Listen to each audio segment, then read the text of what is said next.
Hey babies, it's your favorite host, Mr. BMG, back at it again with another episode. Let's get into it. Anyway, babies, I hope you have had an amazing week and have been doing what makes your heart full. So this past week, I came across the story about the legendary, the iconic Wendy Williams, and it read that she had been re-diagnosed with frontal temporal dementia, and essentially all the mental and health evaluations that she had had in the past that put her in the conservatorship are still standing. And that's really unfortunate because she's been, on this journey of trying to free herself off of this and off of these restrictions, which have been put in, in place. In some ways, I think not necessarily to protect her. I think it's more, from what I'm seeing, for the interests of other people involved in this whole, story. So it's a very uncomfortable situation. It's a very unfortunate situation. I think of that, medium or psychic on YouTube. I forgot her name, but essentially she kind of did a reading of Wendy Williams and alluded to the fact that she will or may face health issues or complications towards the later part of the year. And look, this whole diagnosis is somewhat come around a similar time frame that she had mentioned. And and she also alluded to the fact that Wendy was fighting a lot of past life battles, and people who are in her life who may seemingly have the best interest for her but actually don't have the best interest for her, and basically generational curses is what she's fighting. And it's not hard to believe when you think of the career that she's had and the position she finds herself in today. It's really quite unfortunate, and one can only hope that she is freed from these shackles. What I don't understand is if the family has kind of shown so much initiative to give her care, and if she's essentially better off every time we see her being in Miami and she's around family or she's visiting her dad, you can see that she's in a really good place. I don't think her being isolated in New York City under the guardianship of Sabrina Morrissey is necessarily helping her. I think if the family was essentially put in her, or she was put in the family's care, I think she may be actually better off and be in a space where she's actually healthier, because in the sense that everything that they may have purported that is wrong with her may be exacerbated or being made worse by the conditions in which she has to live in. If she doesn't really socialize as much, I think that drives anyone up the wall, you know what I mean? So it's a very complicated situation. She's worked so hard for all of her accomplishments and the wealth that she's built, and it's just really unfortunate that they are caring a lot, like that Netflix movie, and essentially kind of manipulating the situation against her. To me, I always choose to remember Wendy as the iconic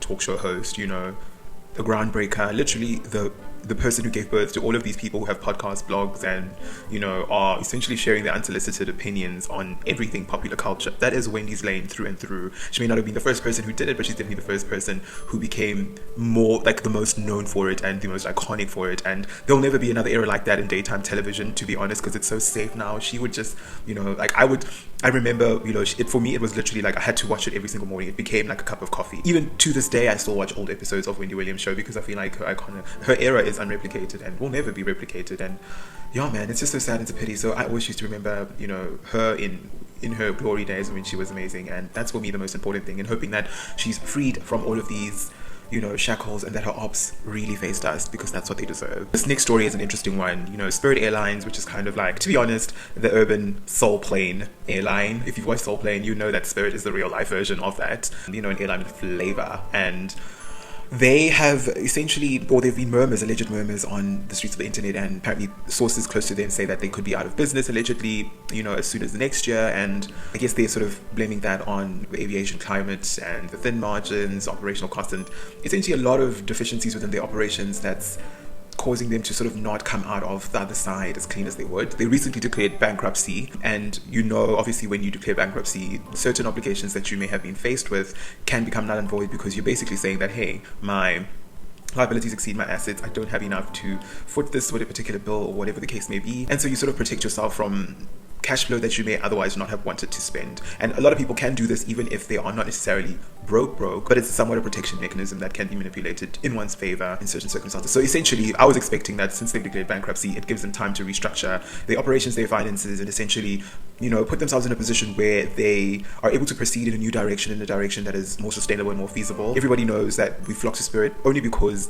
they have often the cheapest tickets available. And yeah, of course, getting like your luggage, buying the luggage and the add-ons can equate to a similar price that you would pay for another airline, but it's still relatively cheaper from the other airlines. And I think maybe that's part of the reason why they're going out of business, because maybe their margins are too thin and it becomes too competitive. It's really quite unfortunate, because I do think that they had a good thing going, and it remains to be seen whether they will go out of business within a year. But my only complaint has ever been the delays. I mean, but that's also kind of very uniform because I've experienced delays with other airlines, but more frequently with Spirit. And it always feels like for some reason these airports and these aviation systems kind of treat them like a stepchild, or like, you know, that other airline, and essentially it almost feels like they're not as prioritized in many different things, like experiences where you literally land at that airport but they don't allow you to park at a particular gate, or they make you wait for like an hour, even though the other gate's open, because maybe they have a designated area that they need to park and maybe it's not available, or some other issue where I almost feel like they could have done with adjusting or prioritizing them, but they don't. So I do feel like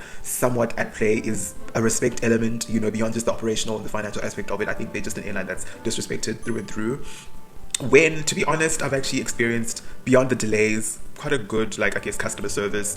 They somehow have planes which are very in better condition than a lot of the traditional airlines. The interior of the planes are newer, fresher, nicer, more ambient, and even the landings, I don't know if it's because of their newer aircrafts or whatever the case may be, which have better shock absorbing, but I've experienced the best landings, you know, on Spirit Airlines, where they literally land a plane as if they're gently placing it down onto the ground. So I feel like in terms of the skill set of the people who are working for them, I think they're pretty good, you know, in certain respects. So it's really quite unfortunate that they are sort of in this rabbit hole, and, you know, who knows, remains to be seen. It's a very tight and it's a very competitive market the aviation industry is, and yeah, I feel like some of these traditional airlines actually really should be getting their stuff together, but maybe because they have economies of scale and the respect of the industry, people won't allow them to fail in that regard. So yeah, it's political, I feel. An interesting story that I came across was how Kanye West is actually dropping a documentary on his life and his mental health, and essentially kind of opening up the fourth wall into all of his rants and, you know, the things that he's sort of been saying and doing, which have made people question his sanity, but also like,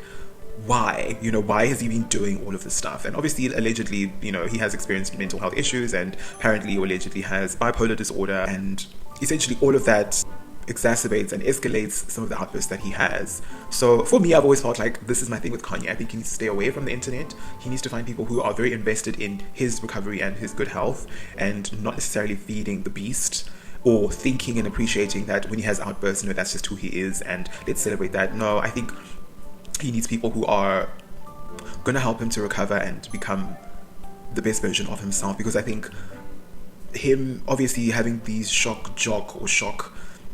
marketing, you know, tactics that he's always had, you know, back when we didn't necessarily know that he's battling with mental illness, it seemed like just that's who he is. But when we realize that this is coming from a place that's a very complicated, very dark, you know, you then start to see that this person needs help, and they should just stay away from the internet. And certain things that you do say, even if you are in, you know, in a position where you are dealing with mental health issues, can't be excused. You can't promote, like, you know, allegedly like racism and, you know, selling allegedly Nazi t-shirts or whatever paraphernalia related to that, or wearing it rather, not even selling it, whatever the case may have been. Just like very problematic things, I don't think can, you know, you can't entirely excuse that and just say, well, because they're not in their right mind, they've got to, you know, pass to do whatever they need to do. I think context needs to be given. So I'm hoping that this documentary sheds light on what's going on with him and how he's getting help, not necessarily for the entertainment value of it, but actually for some type of solution-oriented purpose that we can see as an audience, that, listen, this person is recovering, he's doing this work and this work to actually get better, and this is, you know, the creative outlets that he has that are actually healthy, and what he's working on, like things that are actually of value, and not just, you know, we're all just shocked at the things that we see, but it's just like, that's it, we're shocked, but there's no solution, it's just chaos, you know. So I'm hoping this documentary really is something of value and maybe sheds light on the relationship with his current wife, because I always have felt that the way she dresses, so it's degrading, like the way she's just basically always nude all of the show, especially when she's around Kanye. For me, it just kind of feels like maybe he's got a humiliation kink or something, and he wants to see her always basically wearing next to nothing, and he encourages her to do that because he wants to see her in that position, and he's got some weird, you know, fascination with putting her in a position that is not necessarily always flattering. And I feel like seeing the insight into their relationship also help us see if it's actually healthy for them or not, because if she's enabling him by being passive and not doing anything when he goes irate or has these crazy suggestions about what she does, you know, that's not necessarily challenging and helping him, and that can't be a healthy relationship. So, and they almost got divorced, so we'd like to know what the story was with there. But most importantly, Kanye, just get help, stay off the internet, and, you know, attend to your children and your family. To other news, another story that's kind of hot button is how the RHOA Housewives of Atlanta has finally started filming for season 17, and obviously the big whisper is who is going to be part of the cast. So we know that most of the old cast is returning, minus Britt Edie, minus Kenya Moore, and with those two, there was obviously a very complicated scenario, and I think having Brit off the show is probably what's best, because then she started suing the network. Obviously, it's going to become very complicated to work with her because, you know, of how litigious the whole situation became. Kenya, obviously, like the whole situation with Brit sort of became very complicated, and obviously I think the network deep down also saw that they kind of were too in a hurry to take sides, even though they essentially took Brit's side, but Brit ended up spitting on that hand. It became very complicated, but essentially she kind of left the show, and although she gave us hope that she may be returning, she's actually not returning. And to be honest, like, I think with where she's at in life at this point, not being on the show, I think is probably good for her. I think she's also kind of coming from a point of it's at peace, you know, and she's at peace.